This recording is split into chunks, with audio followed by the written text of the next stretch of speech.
Good morning. My name is Juego from the University of Jyväskylä. Thank you, Tiina, for introducing the roundtable and also the panelists. So I don't have to do that anymore. So I'm co-chairing this roundtable together with Antti Autio from the University of Helsinki. We have planned to make this roundtable more of an interactive discussion. So in the beginning, we will have like a question and answer interview session rather than the usual academic long presentations that we are used to. And then the idea is for us to have a longer discussion, an open forum.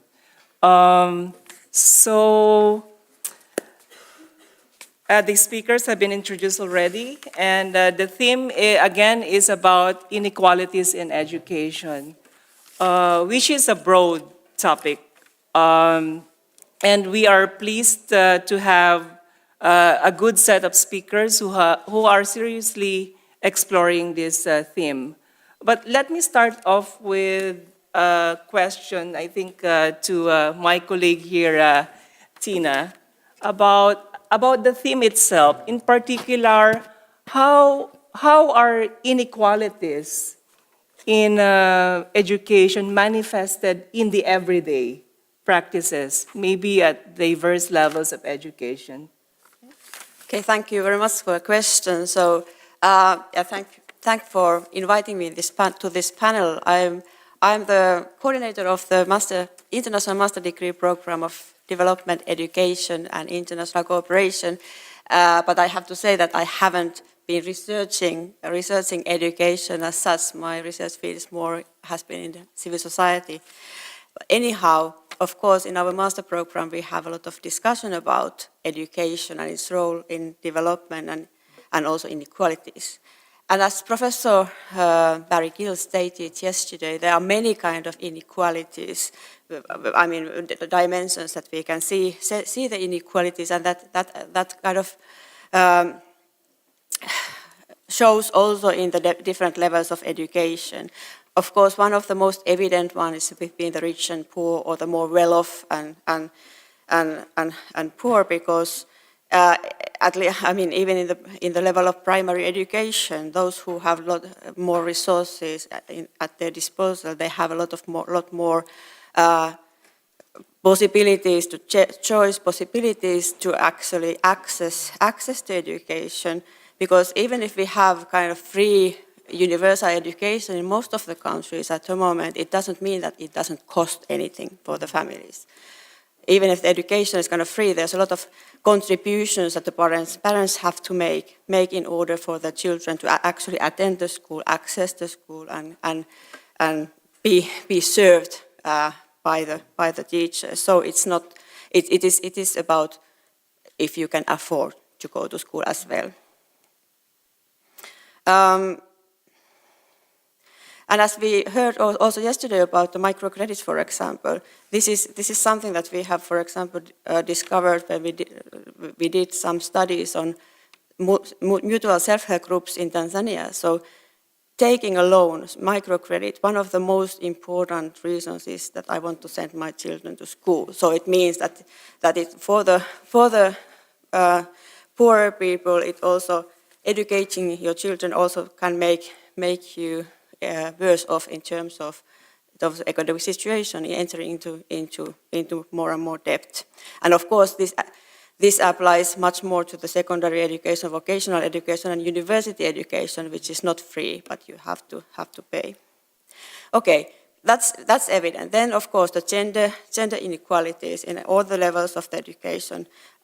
Even if in Finland we now have a little bit different situation between the boys and girls, globally it is still so that boys have more access to education than girls. And this, of course, has to do with many things: role expectations, the kind of the traditional ideas that who can then provide to the family after the education, and so on and so forth.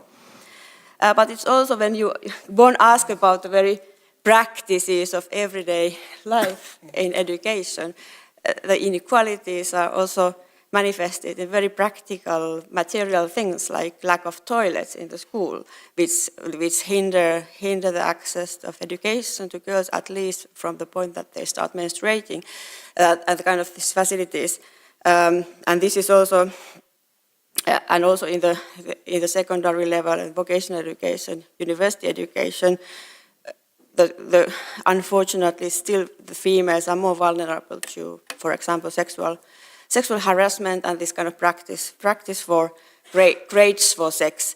And this was also something I was last year in the opening of new academic year in the University of Dodoma, and there was a lot of campaign about that there should be a zero tolerance for this sex for grades, but this still exists, and mainly for the girl students. So that also puts people in an unequal position. Of course, people with disabilities, citizens with disabilities, we have unequal accessibility, which is related to infrastructure, but also attitudes and equipment and so on and so forth. And also very important kind of dimension of inequality is the rural-urban dimension. So in urban, usually the facilities are better, the qualifications of teachers are better, teacher-pupil ratio is smaller. For example, I'm using Tanzania as example because this is something I know last year's statistics. In some of the rural areas, the teacher-pupil ratio was 230 in primary schools. Whereas in some of the urban areas, it was like 1 to 20 or 1 to 25, which is, of course, means that the quality of education and the kind of the learning opportunities provided in certain urban settings are much better off than those in certain rural settings. Also in rural settings, we have the kind of inequalities are produced from the perspective of seeing the relevance of the education, that what is the relevance of the kind of formal education for the task and for the kind of activities that are important and significant in these communities. But on the other hand, it is also very often seen as kind of way out of certain kind of circles of poverty and so on and so forth. So this rural-urban is really, really important. It has to do with infrastructure. It has to do with teachers, because the qualified, well-trained teachers are very hesitant to go to the rural, very kind of distant areas, and so on and so forth. Ethnic groups, the inequality between ethnic groups, the language groups, is also one of the kind of practical things that produce inequalities in education, that might have to do with the political situation, that some areas in certain countries are much more provided by the state because of we know that in many countries the political regimes are aligned with certain ethnic groups and so on and so forth. So then the kind of the provision of services is unequal on the basis of the location and ethnic groups that are living in those locations, and this has to do with language as well. Some are privileged to have primary education in their own mother tongue, while others have to attend school without understanding much. Yeah. And then, of course, if you don't understand what is spoken, it's very hard to learn. Okay, these are some of the things that actually show in the very practices and of course, then we have inequalities between the countries along the north-south divide and so on, so forth. But I'm not going into those now, but kind of seeing that there's a lot of processes and they have to do with both kind of resources, attitudes, politics, and kind of traditions that somehow produce and manifest as inequalities in the very practical practice of education. It's very important to be reminded of all this, the complexity and the multiple dimensions of inequalities in education, because we've always been conditioned. Well, for me, coming from a developing country like the Philippines, we've always been told that education is the solution to underdevelopment and to poverty. Education is a great equalizer. But as what Tiina mentioned, education itself, which is a solution, is very problematic because of this, of the interdependence and also the convolution of inequalities in it. Tiina mentioned the inequalities in terms of class, gender, ethnicity, politics, the built environment, facilities. So maybe my next question is, would you debunk the myth that education is a silver bullet that could address inequalities and poverty? Because, yeah, as I said, growing up in the Philippines, coming from a poor community in Manila, I've been told you have to finish your education because that's your way out of poverty. And yeah, it's a great equalizer. So what is view on that principle? I also get those answers from our students when I teach development policy, and I ask students, why is your country rich or poor? And they would mention education as a key factor in determining whether a country would be driven towards poverty or wealth. So how do you see that? Is it a silver bullet? Okay, for me, I wouldn't call it a myth. It's not a myth. I think that if you look at the development research and development studies, as was the kind of the topic, I think the kind of somehow the connection between education and what we call development or improvement is one of the maybe most established in the research. So it doesn't, what I said, that kind of the practicalities and inequalities still exist, but I wouldn't say that education wouldn't matter in case of inequality and development, because of course, since the kind of birth of the development with big D, it has been one of the main arguments that education is very important for any kind of development. There have been economic arguments, you know that, okay, education for the society is an investment, and actually it brings about economic growth and so on and so forth. There's an argument about democracy, that, educated people are able and kind of interested in participating in politics in different levels and exercising democracy. And of course, the basic things that learning how to count and how to read, it is also some kind of shelter to kind of to be exploited in this contemporary world. And of course, we all hear that, and I also agree with this. It's kind of educating the girls and kind of educating the females is one of the kind of ways of bringing about some changes. And of course, this has been reflected. Education. There's a right to education, so it is a kind of human right to have access to primary education, and it has been reflected in all the development policy. The Millennium Development Goals advocated for the universal primary education. Now the Sustainable Development Goals are advocating more for the quality of education, but for all. And of course, there's a lot of maybe political ideas and ideologies behind it, but there's also evidence about these things, kind of research evidence. But of course, we have to remember, even we have all these policies and we have been advocating for education, so for there's still like 260 million children out of school at the moment, and there's still, the very kind of the idea of even providing basic education is not there.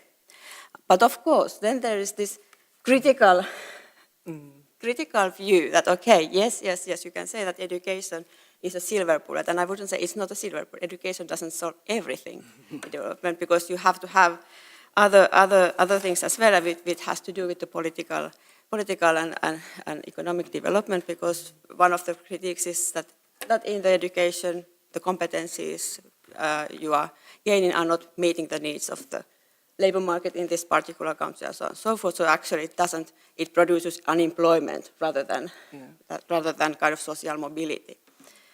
And of course then the whole debate about what kind of education, the content of education that comes from the decolonialization debate, that actually there's a lot of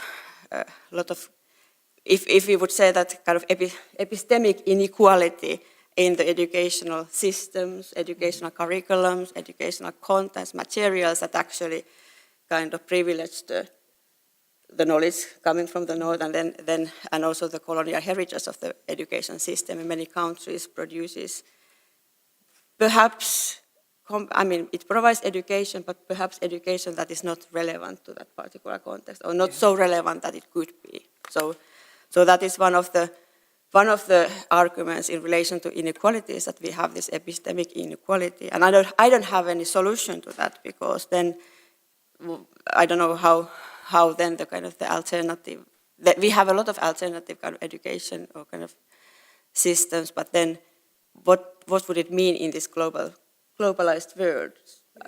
I don't know. Maybe some of the other panelists can contribute to that. Yeah, I think it's a very important reminder about the importance of policy coordination, you know, how education policy must be coordinated with other socioeconomic policies. You know. Because oftentimes, even if you invest so much in education, but we are not creating a demand for the kind of skills and talents we are creating, it will just feed unemployment, underemployment, and even migration, as we are seeing right now. So the policy coordination element is very important, especially in holistic policy making. And Tiina also mentioned about the importance of question of access and affordability in education. And right now,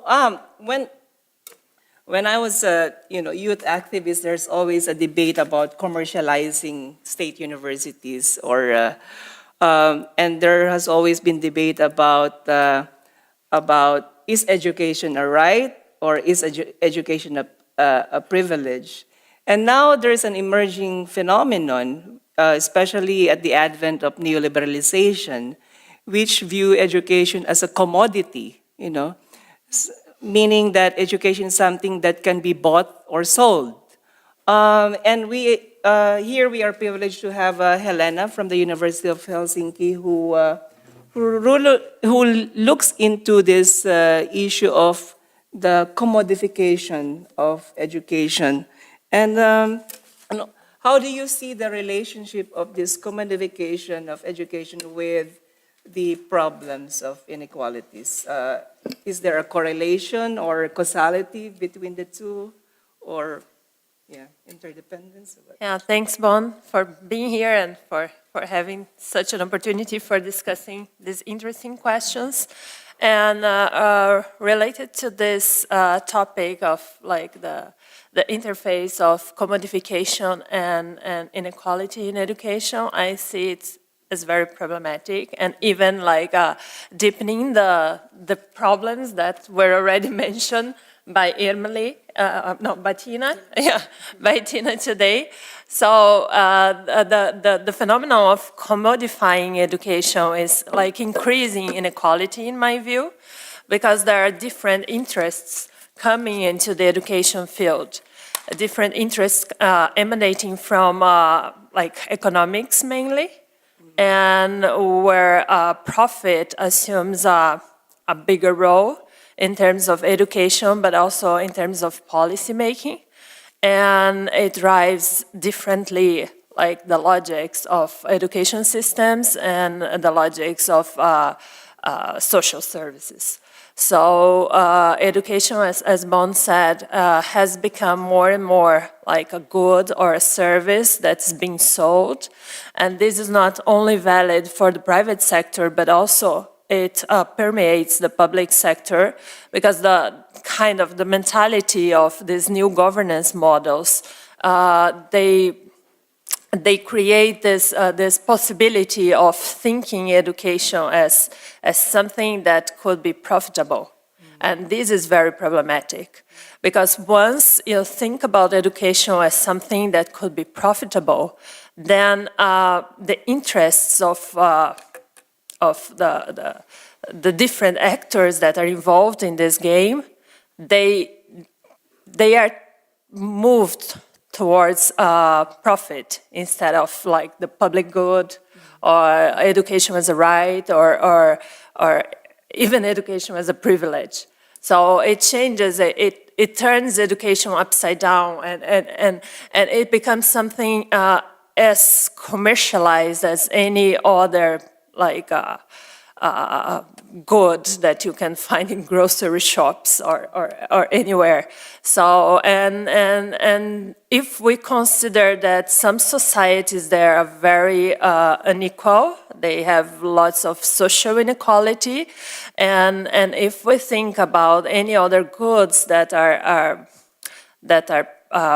bought or purchased in those societies, it's of course like a matter of like poor people or more vulnerable people would have less access to buy those products. And then education as something that is commercialized or a product would be less available for many people in the world. And if we think about like different solutions for education, like the privatization or the use of vouchers or even like any other low fare or low fee solutions for schools, they always will have this logic of profit, which change a bit the concept and the meaning of education per se.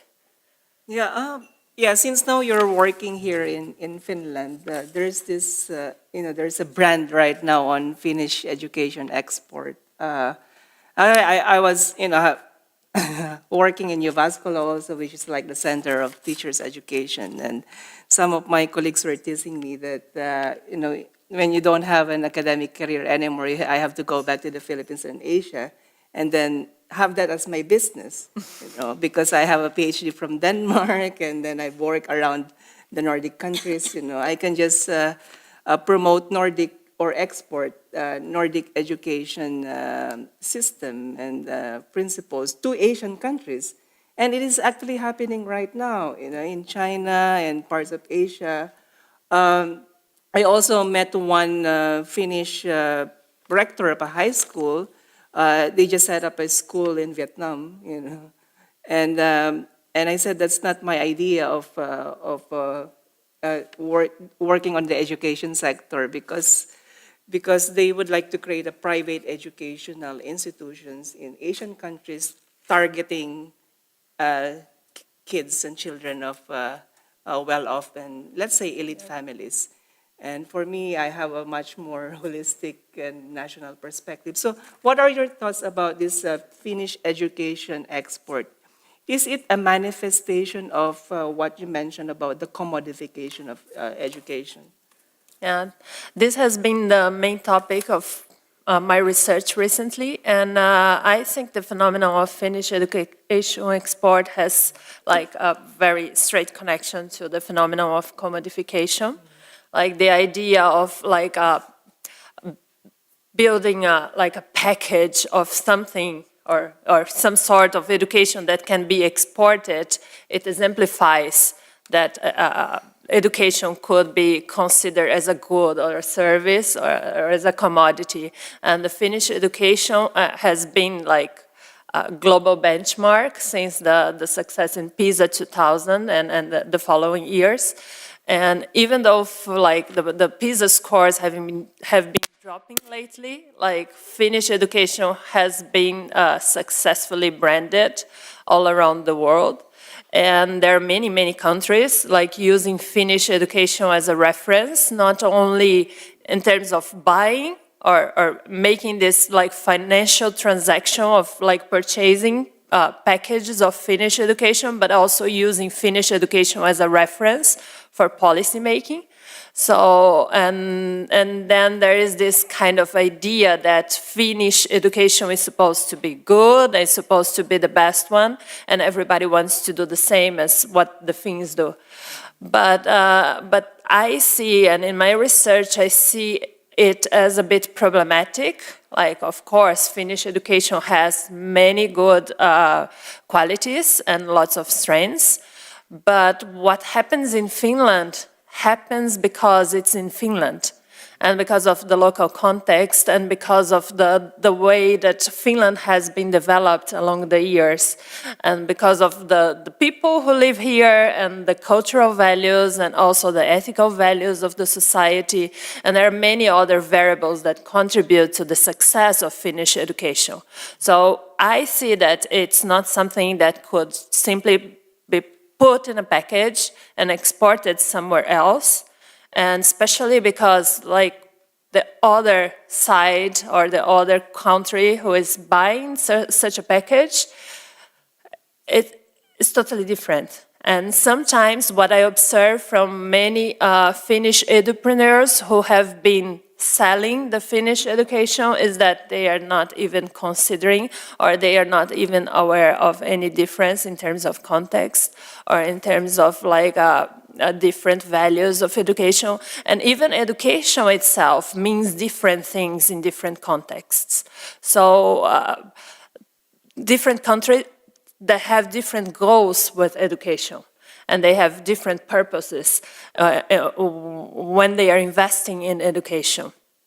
And then, on the other hand, also, Finnish education has been mainly public, and this is a huge contrast, as you mentioned, with what has been done with Finnish education export. Because most of the institutions and organizations that have been behind the Finnish concept of education, they are private organizations. And they are selling the Finnish education to their clients. So, and this contrasts with the kind of the original idea of Finnish education. So there are lots of contrasts and different problematic comparisons that they require a bit of investigation and a bit of reflection before putting into practice. And with my research, I aim to raise this awareness to Finnish policymakers, but also Finnish edupreneurs, but also to promote this sort of debates in academia, which I think they are super relevant as Finnish education export has become a very important economic driven force in Finland. So there is a huge target in terms of like financial resources to increase Finnish education export in Finland, and this contributes a lot to the Finnish GDP, or they are aiming to make it contribute even more to the Finnish GDP and to make Finland a well-known country abroad. So I think it's very relevant to have more discussions about this topic and the consequences to global inequality as a whole. Because if Finland is aiming to promote the very equal Finnish education that we have here in Finland, it's a bit problematic if context is not taken into account when trying to implement the Finnish education in other contexts that are very unequal and very vulnerable in terms of like policies. Thank you, Helena, very much for these really interesting insights from your recent research on the topic. And in this context, I'd like to kind of also shift focus from Finland to global south, and I'd like to welcome Edda Tandi Lwoga from the university, from the College of Business Education in Dar es Salaam. And I would like to ask Edda, how would you see, in the context of developing countries, do ideas and policies that commodify education, in your view, contribute to the problem or solution of inequalities? Good morning to you all. I'm very glad to be here to be able to share my views from Global South regarding the topic. So as we all know that education in developing countries is the driving force behind economic growth, cultural development and human development. And my colleagues have already shared the compulsory policies on compulsory basic education for all. And this has really helped, and we have seen a lot of impact in developing countries in terms of improvement in health. Since we have a number of educated people, it has also helped to lower demographic rates, as well as child mortality and increased life expectancy. But we are still having questions in terms of the quality of this education that is provided at the primary and secondary schools, because now we are looking at the quantity, a lot of students, pupils are able to be enrolled, but what about the quality when we look at that? And this has had high impact in terms of the proportion of underprepared students who are entering the universities. But we are also seeing that at the tertiary education, that most of the governments in the Global South are now withdrawing their financial commitment to the tertiary education. And this is due to many factors like declining budgets and national commitments. And so now we are seeing this aspect of commodification is also coming in, where higher education still are being commercialized, and that means they are more market-oriented. And now we are seeing universities becoming more customer-driven due to this. And this has had a lot of negative consequences in the Global South. For example, like issues of greater inequality, we are now seeing that poor people who cannot pay, they're being ignored in terms of enrollment. And if we look at the data from UNESCO in 2016, it showed that the study was done across 76 mainly low-income countries, and it found that about 1% of the poorest between 25 years up to 29 years had completed at least 4 years of higher education compared to the 20% of the richest. And this is also similar not only among the 76, but we're also seeing in Mexico. My colleague talked about ethnicity inequality, where we are seeing that less about 1% of the indigenous population attend higher education. But if we go to Asia, for example, we are also seeing great divide between rural and rural and urban population. For example, in China, statistics show that youth from rural areas are 7 times less likely to attend university as compared to the same students in the urban areas.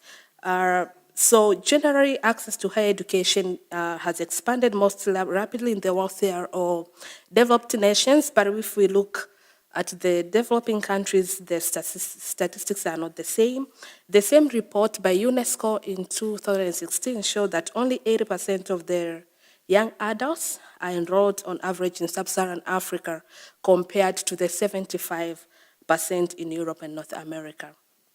So there's very much greater inequality, and there are also different funding schemes in developing countries where we are seeing that states are still funding higher education, notably in East Africa and some countries in West Africa, for example, where a small number of students are being funded by the state to have access to education in the tertiary level, but usually twice as much of the number on the state funding and have to pay for themselves. So we are seeing this inequality, and it's really affecting access to education at the tertiary level. But we're also now having student loan schemes where students are given loans to be enrolled in the higher education. But the feasibility of this scheme in low-income countries is still questionable, because we are seeing that there's been a lot of poor management of these loans, or there's high level of non-repayment, and also a lack of effective system to track down. So students will complete their higher level, their higher education, but there are a lot of defaulters in terms of returning this loan, and this has really destabilized the whole system in most countries. Therefore, governments are simply not having enough resources to give loans to the students. And now we are seeing it even in my country, in Tanzania, where the loans are not enough to cover all students that will really need that type of loan. And we are also seeing that the level of unemployment is still increasing in developing countries. And that means this creates a supply-driven funding that is not matched with the demand of the degree produced or of the level of employment. And because now our universities are more commercialized, they're more market-driven, we are now seeing that if their study program is not able to attract a lot of students, then it may threaten its closure. And that also may threaten the level of employment to these faculty members or lecturers who are supposed to teach that programs. And now we are seeing a lot of universities being changing their curricula to develop more market-driven or more market-oriented programs. And this might compromise the quality of the education that is being provided to the students, because if students are to negotiate the way the curricula is designed and how it's evaluated, then we are having questions on that. And we have been talking about the export of education from developed to developing countries, but does it really meet the local demands of the local population? So there's still a lot of issues, and I think debates like this can really help us to think about on ways on how we can improve it. And therefore, if our goal is to truly have equitable higher education system, then policies need to provide not just access but affordability. And a government need to use a combination of policies at helping the disadvantaged, such as low tuition fees, but also need-based scholarships and loan repayment adjustment according to their level of income to help balance the books. So equitable and affordable higher education is essential to most of us in achieving the SDG goals. Thank you. Thank you very much. You mentioned there is a shift you can see, for example, in Tanzania towards this market-driven way to lead the educational system, and that links up also to questions of global market systems and globalization. And I would like to ask, how do you see the role of globalization in education, so that how does, in your view, globalization impact on education in developing countries? Okay, thank you for that. I think globalization is developing at a very high speed, and it has really penetrated most of our lives with very positive but also negative influences. On the positive side, I think it has really created opportunities for sharing skills, knowledge, technologies. Now we are seeing a lot of access to online distance learning, where people from developing countries are able to access education from their own countries, also even from developed countries. But we are also seeing that globalization has really promoted academic exchange programs. Now we are having a lot of research collaborations between Global South and North. But we are also seeing improvement of even delivery of education, but also enhancement of skills and the better quality of education that is being provided here, but also people in developing countries can have access to it. But despite of all this, we still have challenges. I think earlier, we heard about brain drain, where there's increasing number of students, but also workers, educated workers, who leave their home countries for better opportunities in the developed countries. For example, if we look at the statistics in Africa, for example, there's a decrease of more than 20,000 qualified people per year, according to the report by the UNESCO in 2007. But if we look at other examples from Asia, for example, in India, the density of doctors, nurses, and midwives it's only 12 health workers for 10,000 people, which does not go beyond half of the World Health Organization benchmark, which is 25.4 health workers for 10,000 people. So we are seeing a lot of inequality and also brain drain with the way most of workers now are being migrating to the developed nations. So, but we are also seeing a lot of gaps in terms of technology. As much as most of their people in developing countries want to have access to the distance learning or online education, but they still have a lot of problems in terms of access to the computers and internet. In the rural settings, most of them will have to go to the communal settings like libraries or telecenters. But whenever they want to go, usually they face a lot of challenges like long distance to walk to the telecenters. Even if they have access to the telecenters, they'll still have problems in terms of skills on how to use internet, for example. And once they have access to the internet, then they still have problems because most of the content is in English and most of them are not familiar with that language. But we still have issues in terms of slow connectivity because the way access to the internet between the rural and urban areas is completely different. Developing nations really, they need to invest strongly in terms of infrastructure, but also educational policies that will help us to develop and strengthen, to integrate with the global and gain positive impacts. And we really need to invest in the infrastructure, introducing that international language programs, but also digital skills programs. And the universities will really need to work into working our curricula to align into the changing global patterns. Thank you. Thank you, Edda, for elaborating these dynamics on education in the Global South. And considering these impacts or challenges of globalization, I'd like to welcome Irmeli Mustalahti from University of Eastern Finland and ask how could we in Finland or in Global North in general support our students to rethink inequalities in development research and practice? Yes, I would like to go bit also back to the previous speakers, what they have been now challenging not only us as teachers, but also like how this system of this way how students from our partner universities, how they are supported or not supported currently. Like maybe most of you who are here today, you know that in Finland, the education used to be free.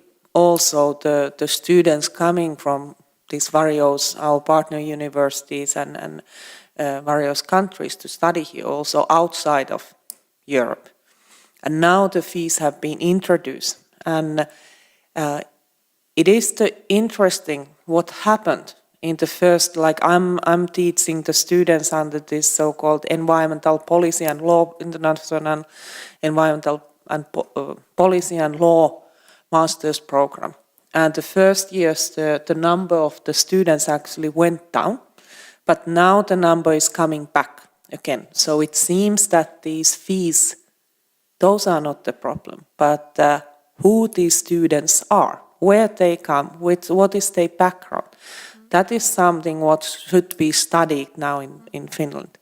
I was trying to look last week the information that did any of these universities in Finland started to study these students' background, and I couldn't find the information. Maybe our Minister of Education have this information, but it wasn't available. And that's also like who we are actually supporting in terms of this education export and with this international master's program. Are we again educating those who are having the funds to pay? It's not maybe the question like what are actually those fees and how actually high those are. But actually it's a question of that we are not anymore educating rural students who are not forced to have the education in their own countries. But actually we are educating the students who could easily have their studies to be done also in locally, but also maybe somewhere else. And if there is somebody who is studying the education, this is rather the one question what you could study. But then coming back to this question of how we should educate our own students or those students who are participating these international master's programs, these PhD programs. There is the one question also that what have changed in the recent years here in Finland. We used to have a lot of funding to field work, field courses, and etc. And those fundings are very limited nowadays. We cannot teach the inequalities or injustice. We can, of course, read and we could ask how the students to study also these critical issues. But if you do not have a possibilities to do the fieldwork, if you do not have an experience from the real life which exists in the already other side of the border, we are very close to the other realities just because we are located here in the borderlands. But especially once you wish to, our students who we are, for example, training, they would like to work in the international organizations, they would like to do their further studies, PhDs in somewhere in global south. And if they do not have these possibilities to see the realities while they are the master students, I'm quite questioning that what is their understanding, what are actually those realities? What is the injustice in the world? And once they are, after their masters in those higher positions, they have a very limited understanding of the world.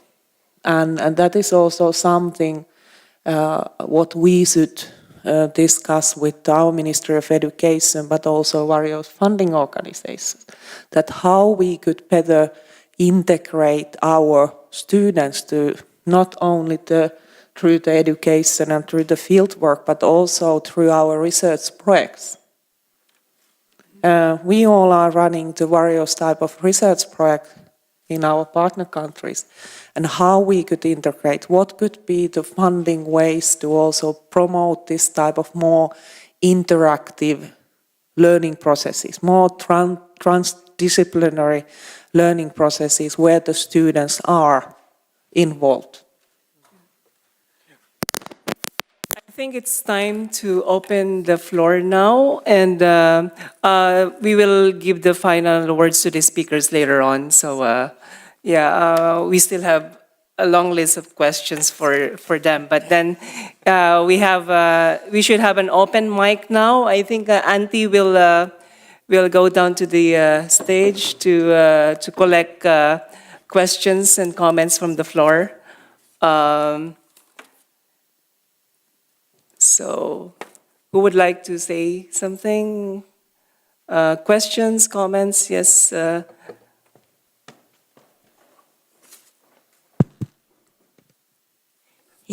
I'm Tiina and I'm a PhD student at Center for Corporate Responsibility and also working on epistemic inclusiveness. So I would like the panelists to discuss, based on their experience and knowledges from their case study areas, that how are local knowledges and then, for example, the languages of ethnic minorities and minority languages at the moment included in the education systems in your territories? More questions? Sorry. Yeah. Hello, I have a quick question. We talked about formal education, but what about the role of non-formal education? Are there ways in which we can support alternative education that already exist, but they are not formalized or acknowledged, but they could be utilized as a transformation catalyst? Amos Taylor from University of Turku. Yeah. This one. Hi, I'm Johanna Kivimäki from Unipid Network. I'd like to ask from the panelists, well, Finland is now, let's say, the Ministry for Foreign Affairs and Ministry of Education and Culture, they are very much cooperating to kind of highlight and increase like Finland's stake in resolving the global crisis in education, not only in education export, but in development cooperation and in higher education cooperation, in education cooperation, but not.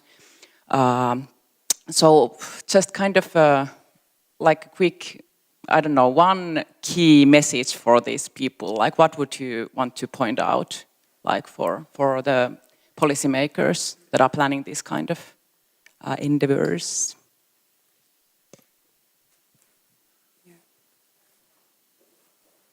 Antti Björk, Kai Björk. Yeah, my name is Kai Björk. First of all, I would like to congratulate the society for this great conference. I mean, I think considering, for example, the topics yesterday, talking about proxy data and land issues, money, etc., etc. Excellent topics. And today, education. So the conference is really hitting the most important critical factors in development, as I believe it. Talking about proxy data yesterday reminds me of something, proxy data relating to education. I think Tiina touched on the question of people, students, understanding what they have learned at school. And the term functional illiteracy really is something to be considered seriously. According to some studies, this phenomena is very, very, very widely spread all over the world. I mean, in the United States of America, more than 25% of the people, they don't understand what they have been taught at school. So how can you proceed to any higher education? You cannot. And I have so many own experiences of this all over Africa in 6-7 countries where I have been working, arranging meetings, seminars, conferences, trying to get minutes written, etc., etc. You couldn't even find secretaries to help because they couldn't write or they couldn't read the documents that were covered in the meetings. But still, according to the statistics, the numbers were 4 times better than what the reality is. So I think the representative from Tanzania, Madam, I think you touched me, yes, and you mentioned compulsory basic education. I think that's what makes the difference. And that's how Finland was starting to develop more than 100 years ago. The education was made compulsory. No matter what, people were sitting in barns. And what is navetta in English? I can't remember the word, but no excuses accepted. Everybody had to take part in compulsory education. And here we see the results of Finland. Same applied to land ownership that we discussed yesterday. So, and when primary education is made compulsory, that then reminds me of Amartya Sen, the big worldwide guru who talked about freedom, development as freedom, and then we can reach that level of what Amartya Sen said. Anyway, thanks. After this, I have to go and wish you good afternoon and everything here with the end part of the conference. Thank you. Thanks, Kai. Who else? Yeah. Thank you. Well, my question was partly covered by previous Amos, I think. He asked about non-formal education. I just wanted to add to that, do you see it as perhaps a tool to address some of these inequalities? Of course, from one hand, it is something that's only elite perhaps can afford. Those, it's the trend of maybe a bit more educated people that they want their kids to have some kind of alternative education. But on the other hand, it also can be, let's say, if it's a community organized thing, it can also address some of these inequalities. So if you can just reflect to that. Well, it's, we're collecting all your sentiments and questions all at the same time, and then we'll give the closing speech to the speakers.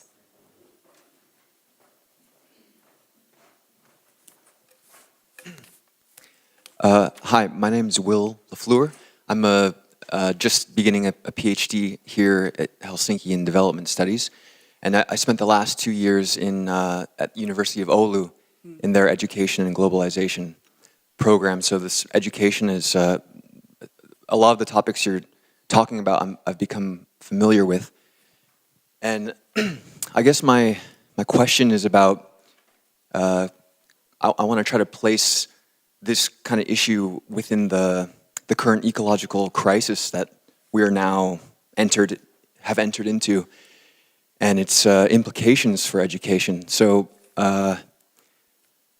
one of the major drivers or factors in the neoliberalization of education globally has been this kind of narrative in the past several decades of education tied to economic growth. Which, of course, the statistics on that have now come into question, but this has been one of the main drivers.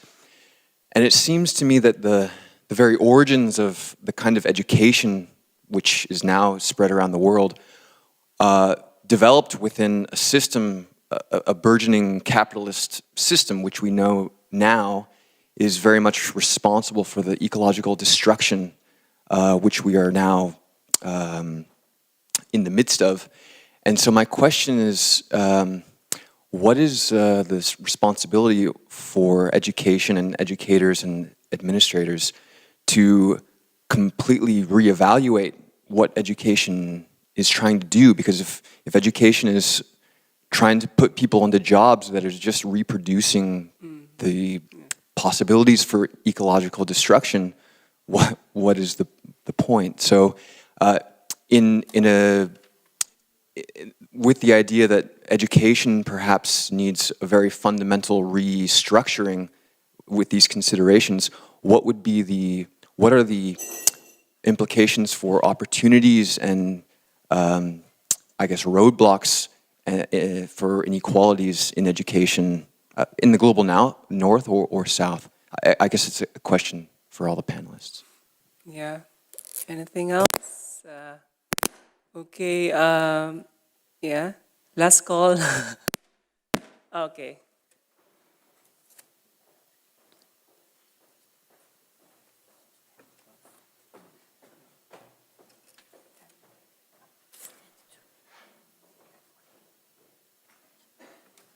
Thank you. I'm Osio Linaho from Development Studies here at the University of Helsinki. Maybe a bit linked to what Will asked about kind of the role of education in kind of the conscientization of people about the system within which they function, they live, they work, because we all know that the system is reached. The system is very much unequally creating through different structures, economic structures and all this. So kind of, at least here in Finland, the basic education seems to be such that does not teach awareness of the societal context within which they live. Yeah. So maybe a question, how do you see what is the role of education in terms of conscientization, making people conscious of their social context, of the whole global system? Yeah.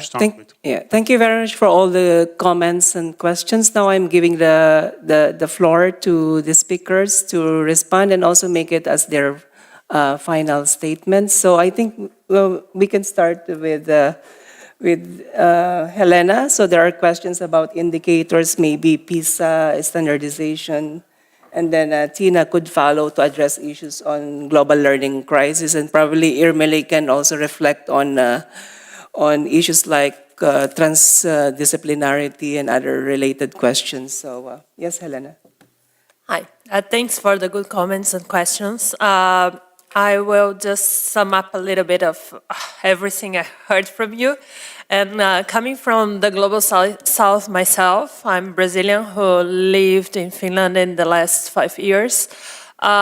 I have like a general question for reflection. So what does education really mean? And which education do we aim to have for all the countries? Is it something that is like, is it common? Is it like the same?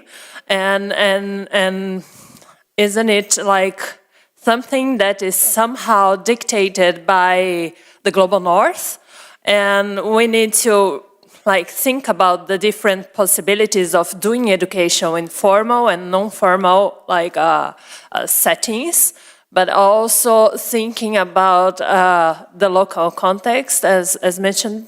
So which kind of local knowledge should be taken into consideration when discussing about education, and which type of strategies and which type of goals should be put forth in order to develop these possibilities for literacy, for learning, and for developing skills in those different contexts which have been hugely influenced by the global north.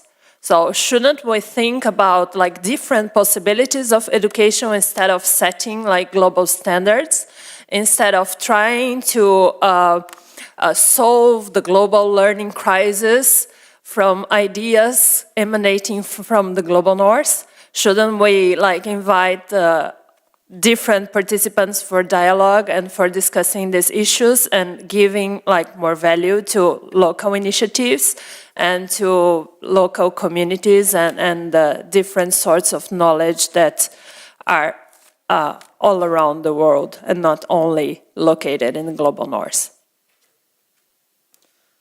Yes, Tiina.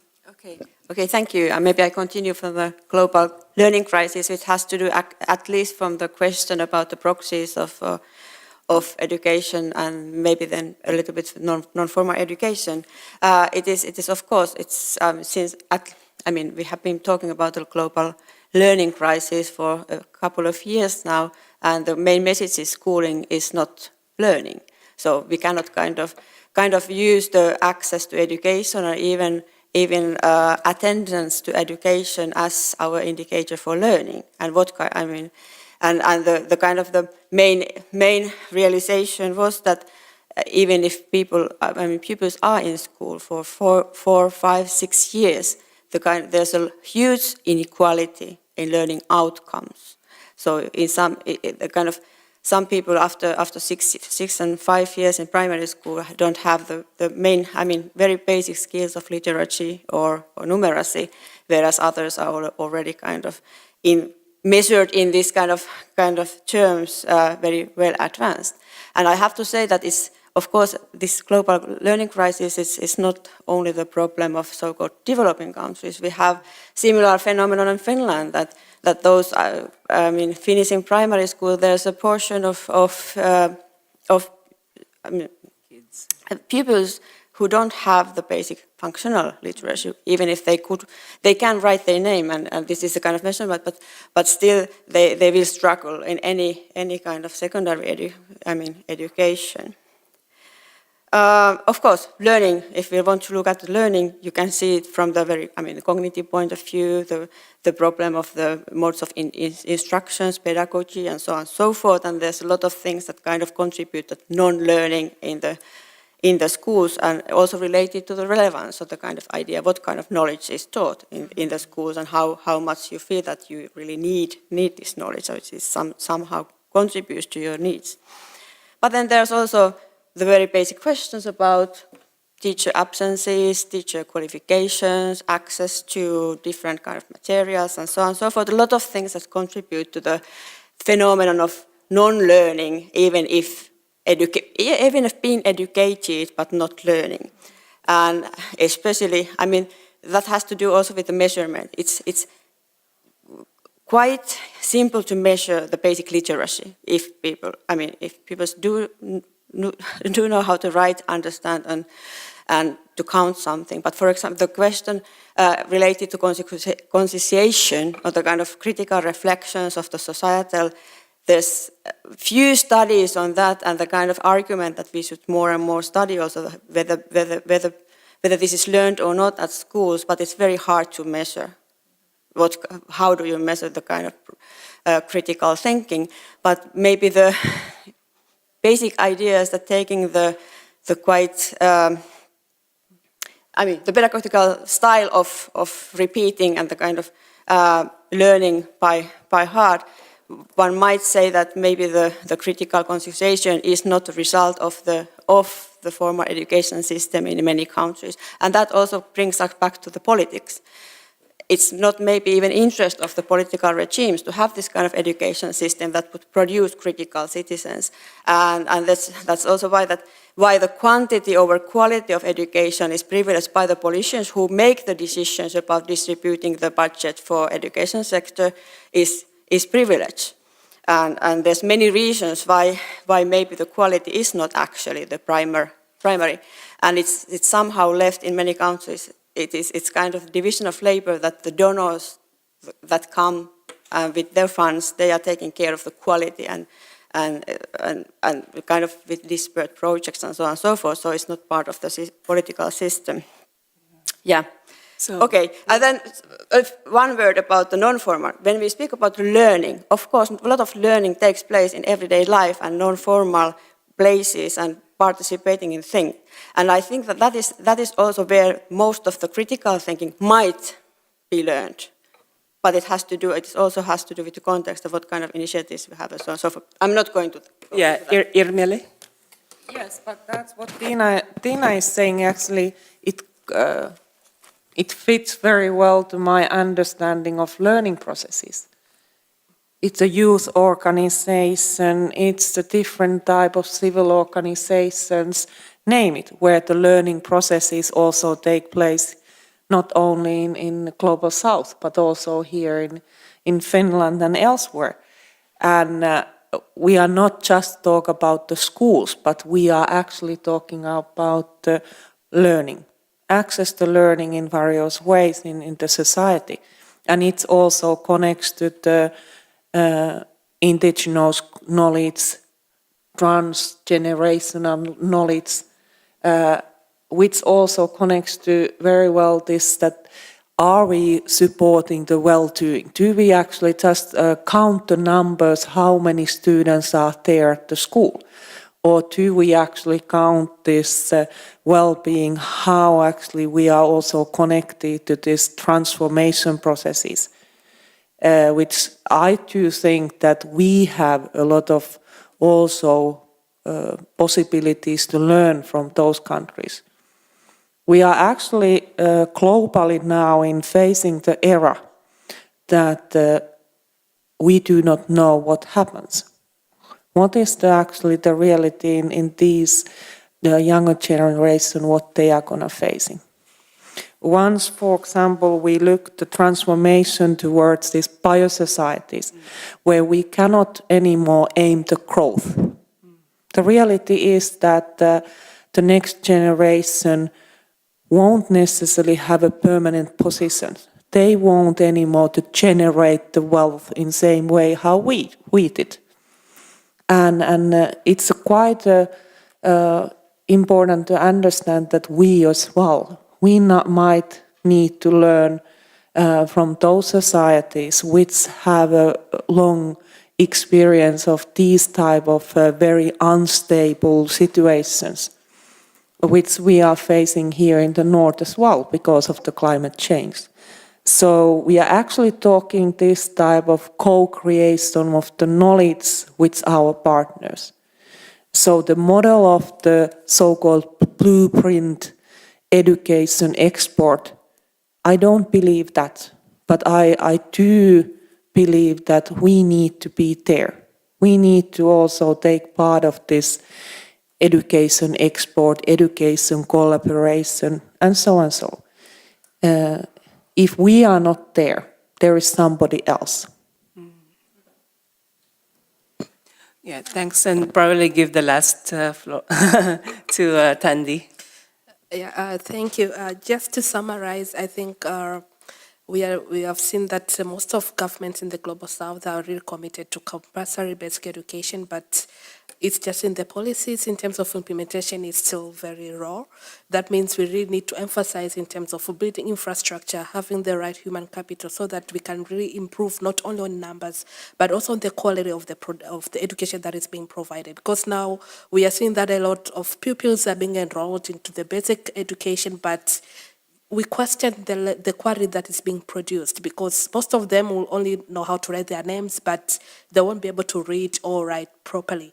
And they go to further study, and it really, that means we end up into having students who are so much unprepared for the tertiary level of education. Thank you.